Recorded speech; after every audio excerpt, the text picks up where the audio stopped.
Jean-Marc Villon, bonjour. Bonjour Olivier. Directeur général de Crédit Logement. Alors vous sortez votre observatoire sur l'évolution des taux d'intérêt, mais plus généralement sur l'évolution du marché du crédit immobilier en France, dans un contexte de hausse des prix de l'immobilier, dans la plupart des villes, avec des conditions de crédit plus restrictives, mais on le verra. Et puis un contexte évidemment très tendu avec la guerre en Ukraine. On va faire un tour d'horizon avec vous de ce panorama. Tout d'abord, la production de crédit immobilier. On a eu en France une année extraordinaire au niveau de l'activité immobilière, près d'1 200 000 transactions en 2021. Quelle a été la part de production de crédit immobilier déjà au niveau général ? Elle a été beaucoup plus élevée que ce qu'on imaginait en 2020. Lorsqu'on a fait les prévisions, on était en pleine période Covid. Pour ce qui est de Crédit Logement, on fait à peu près un tiers du marché. Nous, on a réalisé plus de 400 000 opérations de crédit, 117 milliards d'euros de garantie de crédit immobilier sur cette année 2021. Donc ça a été une année qui a été absolument exceptionnelle et inattendue par rapport à ce que pouvaient être les prévisions d'origine. Donc vraiment une belle réaction. Et comment vous l'expliquez ça justement, cette appétence des Français pour l'immobilier, en tout cas déjà sur l'année 2021, on sortait d'années records aussi, enfin en revenant en 2019, mais tout de même. Oui, en fait, le marché immobilier est un marché qui est sain, qui est un marché résilient et qui est un marché dynamique en France. Il y a un besoin d'investissement au logement, que ce soit pour mettre un toit sur la tête de sa famille, que ce soit pour faire de l'investissement au sens financier. Donc l'immobilier a la cote de manière historique en France, et dans un cadre où le financement qui est derrière l'immobilier est un financement qui est sain et responsable. Donc c'est un marché qui est dynamique et résilient.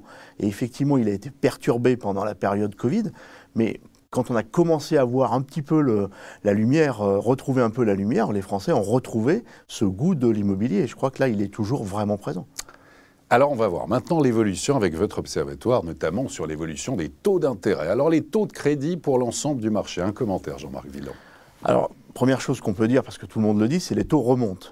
Alors effectivement, ils remontent. Sur l'Observatoire Crédit Logement CSA, à fin février, on est à 1,09. 1,09 sur l'ensemble du marché. Donc effectivement, c'est plus haut que les plus bas qu'on a connus, qui étaient à 1,05, 1,06. Voilà, mais ça reste peu de choses. C'est une moyenne, toute durée confondue, 1,09%, ça c'est la moyenne. Alors c'est une moyenne, effectivement. Ensuite, il faudrait regarder la réalité des opérations. Et si on prend aujourd'hui les opérations sur 25 ans, effectivement, en moyenne, elles ressortent à 1,17. Alors oui, c'est une hausse par rapport à 1,13 qu'on observait en décembre, mais ça reste encore dans des proportions assez limitées par rapport à des taux dont on l'a vu dans la courbe précédente, qui ont baissé de manière historique dans toutes ces dernières années, et où effectivement, depuis quelque temps, on pensait bien qu'on était proche d'un plancher.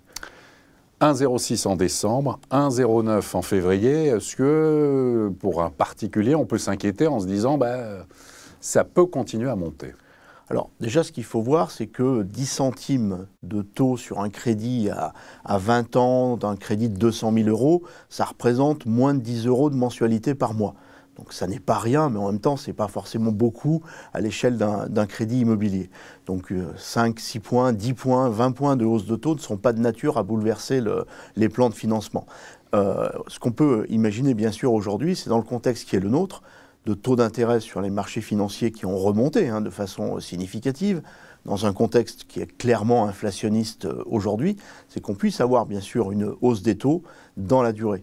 Ce qu'il faut toujours avoir en tête, c'est que la hausse des taux sur les crédits immobiliers, elle prend du temps, elle se diffuse lentement et elle n'est jamais à la hauteur, les variations ne sont jamais à la hauteur de ce qui se passe sur les marchés financiers, aussi bien à la baisse qu'à la hausse. Donc ce que nous on peut imaginer, c'est que sur l'année 2022, on ait bien sûr une hausse des taux d'intérêt sur les crédits immobiliers, elle a commencé, mais peut-être de l'ordre de 20-25 points de base, ce qui n'est pas rien du tout. 25 points de base, c'est-à-dire 0,2 0,3 sur le taux des crédits.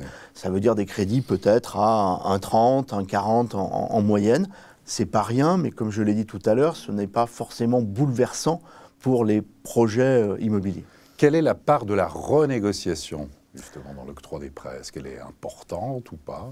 Alors elle baisse, elle a baissé. En fait, on a constaté des vagues de renégociation extrêmement importantes dans les années 2015, 2016 et encore jusqu'à un peu l'année dernière. Mais on voit aujourd'hui que la part des renégociations, remboursements anticipés, rachats de crédits baisse dans la production, Pas à un niveau complètement structurel. Il y a des retardataires qui se réveillent en voyant les taux d'aujourd'hui, mais aujourd'hui, ça reste quand même beaucoup plus bas que ce qu'on a connu. Et le regroupement des prêts, est-ce que ça, c'est une tendance que vous observez, le regroupement des prêts?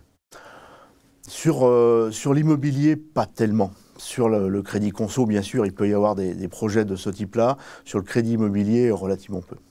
Alors, on a beaucoup évoqué les nouvelles conditions d'octroi, justement, des crédits, des prêts immobiliers avec des conditions plus restrictives. Depuis le 1er janvier, est-ce que la donne a changé? Quels sont les gagnants et quels sont les perdants? Alors, la donne, en fait, elle a commencé à changer en 2019 avec ces recommandations du HCSF qui sont devenues contraignantes à partir du 1er janvier. Donc effectivement, le changement, c'est de passer d'une recommandation, mais une recommandation très forte, à quelque chose qui devient contraignant. En fait, les banques se sont progressivement adaptées. Et ce qu'on a constaté, c'est que la transition vers la contrainte forte au 1er janvier s'est faite finalement assez en douceur. Et donc ce qu'on a observé dans les 2 dernières années, c'est effectivement une transformation du marché sous la pression de ces recommandations qui ont visé donc à limiter la durée maximum des crédits, ce qui n'était pas trop un sujet, puisqu'on n'a jamais trop dépassé 25 ans en France, mais surtout limiter le taux d'effort, le taux d'endettement. Et donc là, on a vu effectivement clairement, et tout le monde l'a commenté, une forme d'éviction de certains jeunes primo-accédants qui ont eu du mal à avoir des plans de financement qui pouvaient être équilibrés dans un contexte où les prix de l'immobilier continuaient de monter. Donc oui, aujourd'hui, le marché s'est transformé. Il y a plus d'apports dans les opérations, c'est réclamé par ces recommandations. Et plus d'apports, ça veut dire effectivement moins de jeunes primo-accédants qui ont besoin d'avoir des plans de financement pratiquement sans aucun apport. Est-ce qu'il est encore possible aujourd'hui d'emprunter sur 20 ans à moins de 1%? Oui, oui. Même sur 25 ans, les meilleurs dossiers peuvent encore aujourd'hui se financer. Alors, moins de 1%, on va dire 1%. Ouais. Mais sur 20 ans, oui, on peut être en dessous de 1% si on a un très bon dossier avec de l'apport. Alors, on voit là justement sur la durée des crédits pour l'ensemble des marchés. Donc 239 mois, c'est quasiment 20 ans en fait. C'est la durée moyenne en fait, c'est 20 ans. 19,9 ans exactement. Et effectivement, on voit aujourd'hui que les durées de crédit augmentent de manière régulière depuis les années 2014-2015. Ça correspond à un besoin d'allonger la durée pour des plans de financement qui ont besoin d'intégrer des biens immobiliers qui sont plus chers, mais aussi le fait qu'on a des taux d'intérêt plus bas qui incitent aussi de toute façon à aller vers des durées plus longues. Et les recommandations HCSF, de ce point de vue-là, ont contribué à continuer à faire augmenter la durée moyenne. Bien sûr, elles ont borné à 25 ans la durée maximale des crédits, mais certains crédits qui avaient des taux d'endettement, taux d'effort à 37-38% sur des durées de 20 ans, se sont déplacés vers des durées de 25 ans pour faire redescendre le taux d'effort. Donc ça a aussi contribué à ce mouvement. Et c'est ce que l'on va voir dans le slide suivant d'ailleurs, justement. Voilà, on voit là l'importance, voilà, les prêts sur des durées entre 20 et 25 ans. On est passé typiquement en 10 ans, 2012, 28%, 63% aujourd'hui. Il est clair qu'aujourd'hui, le benchmark du marché en termes de crédit immobilier, dans les années 70-80, c'était 15 ans, mais ça, c'est il y a très longtemps. Ouais. Ensuite, ça a été 20 ans, mais aujourd'hui, on est clairement sur 25 ans. Alors, on le voit aussi ici très clairement, il n'y a plus aucun crédit au-dessus de 25 ans. Il y en avait très peu. Ce qu'il faut quand même observer, en France, on a toujours une pratique très responsable du crédit, avec très peu de crédits au-dessus de 25 ans. Mais 1%, 1,5%. Aujourd'hui, on est à 0,1, autant dire quasiment rien. Par contre, les crédits à plus de 20 ans, et quand on dit plus de 20 ans et jusqu'à 25 ans, c'est essentiellement du 25 ans, c'est quasiment les 2/3 du marché. La réforme de l'assurance emprunteur, est-ce que, selon vous, le fait de pouvoir changer régulièrement, quand en fait on le souhaite, quand un particulier le souhaite, est-ce que ça peut bouleverser le marché du crédit immobilier ? Bouleversé, je ne pense pas, sachant que sur l'assurance emprunteur, on n'est pas à la première réforme de libéralisation. Et donc il y a eu une adaptation progressive du marché. Là, on franchit encore un pas supplémentaire. Donc oui, ça peut amener des mouvements, mais sur l'assurance emprunteur elle-même. Par contre, sur le marché du crédit lui-même, je ne pense pas que ça bouleversera grand-chose. Sur le marché du crédit, sur le marché de l'immobilier, évidemment, je ne peux pas ne pas vous poser la question sur les événements, bien sûr la guerre en Ukraine, quel est l'impact et peut-être les effets collatéraux que peut avoir cette guerre sur le pays, sur le financement, sur les prêts, sur les particuliers. Quel impact selon vous ? À long terme, c'est très compliqué de savoir parce que ça dépendra de comment cette guerre progresse, comment les choses évoluent. Et là, je crois que personne ne sait.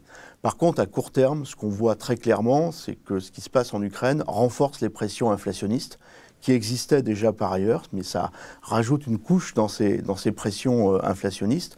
Donc ça, c'est plutôt quelque chose qui peut dans le temps pousser les taux à la hausse. Ça, c'est le premier sujet.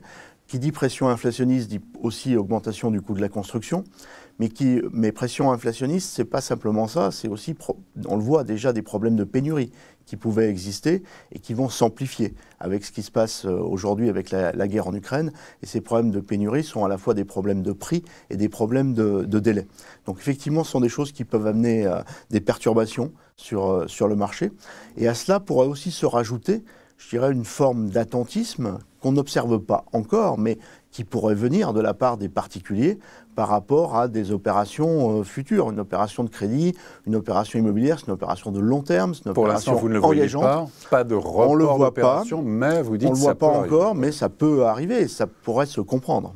Tout à fait. Et au niveau des taux d'emprunt d'État, y a-t-il des mouvements, y a-t-il des risques aussi là-dessus de hausse? Alors les taux d'emprunt d'État, ils ont déjà pas mal monté. Hein.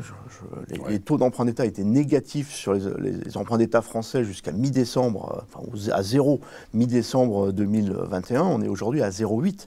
Donc c'est un mouvement de hausse tout à fait significatif. Est-ce que ça peut monter plus? Est-ce que la guerre en Ukraine peut avoir un impact là-dessus? Via le détour par l'inflation et la réaction des banques centrales, oui, peut-être. En même temps, si la guerre en Ukraine a des conséquences négatives sur l'économie, ça peut amener les banques centrales à relever le pied sur les hausses de taux qu'elles envisageaient pour soutenir l'économie. Donc il faudra voir entre inflation et soutien de l'économie, ça peut jouer de manière inverse par rapport aux évolutions de taux d'intérêt. Donc il faudra voir dans le temps comment les banques centrales se positionnent. Donc pour l'instant, pour vous, vigilance, en tout cas, vous attendez, pas de prise de position, et tout, vous attendez. Pour l'instant, c'est la vigilance. Je pense que c'est d'être effectivement vigilant et réactif dans un contexte où, on l'a vu avec la crise Covid, on était face à quelque chose de complètement nouveau et on imaginait mal comment les choses pouvaient évoluer. Ce qui est différent d'une crise économique classique, la guerre en Ukraine, c'est encore une autre dimension. Et là, ce ne sont pas des choses connues dans les scénarios qui peuvent se dérouler. Donc, je pense qu'aujourd'hui, effectivement, on est forcément un peu vigilant. Ceci étant, on voit bien que dans un contexte de taux d'intérêt qui aujourd'hui sont toujours très bas, plutôt d'inflation, il y a un vrai intérêt à avoir une réflexion autour de l'immobilier, clairement. Ouais. Pour terminer, alors là, c'est prévu, c'est l'élection présidentielle dans quelques semaines. Qu'est-ce que vous attendez, Jean-Marc Villon, d'un futur président de la République en matière notamment de politique du logement? Moi, ce que j'attendrais surtout déjà, c'est qu'on parle du logement dans la campagne présidentielle. Parce que je trouve que c'est un des grands absents de cette campagne présidentielle et des propositions. Le logement, on sait que c'est quelque chose d'absolument central. C'est central dans l'économie, c'est central du point de vue sociétal également. Le logement, c'est mettre un toit sur la tête de sa famille. C'est quand même un besoin assez primaire. Et on sait qu'en France, aujourd'hui, on a une vraie pénurie de logements. On n'a pas assez de logements par rapport aux besoins. D'ailleurs, c'est un des éléments qui crée de la pression inflationniste sur l'immobilier. C'est un problème de foncier, bien sûr, mais ça n'est pas qu'un problème de foncier. Il y a plein d'autres dimensions à observer. Et je trouve qu'on ne parle justement pas assez. Je n'entends pas de propositions très concrètes sur le sujet. Et ça me désole vraiment. Pas de volonté particulière de toucher en matière de fiscalité, de taxes sur le logement, d'accession de prêt à taux zéro? De notre point de vue, oui. Je dirais, on est attentif à ce qui pourra être proposé, mais je dirais, on n'a jamais, nous, été en situation de faire des propositions sur ces sujets. On laisse ça plutôt au monde de la construction, au monde de l'immobilier. Nous, notre part, modestement, c'est d'assurer des conditions de financement qui soient sereines, qui permettent aux particuliers d'avoir des conditions de crédit qui soient bonnes, rapidement mises en œuvre et à des prix tout à fait raisonnables. Voilà. Donc on reste modestement sur notre métier, on essaye de bien le faire, on fait un tiers des opérations de crédit immobilier et on va continuer dans cette voie. Jean-Marc Villon, merci beaucoup. Merci Olivier. Et à très bientôt pour une prochaine édition du Club Immo.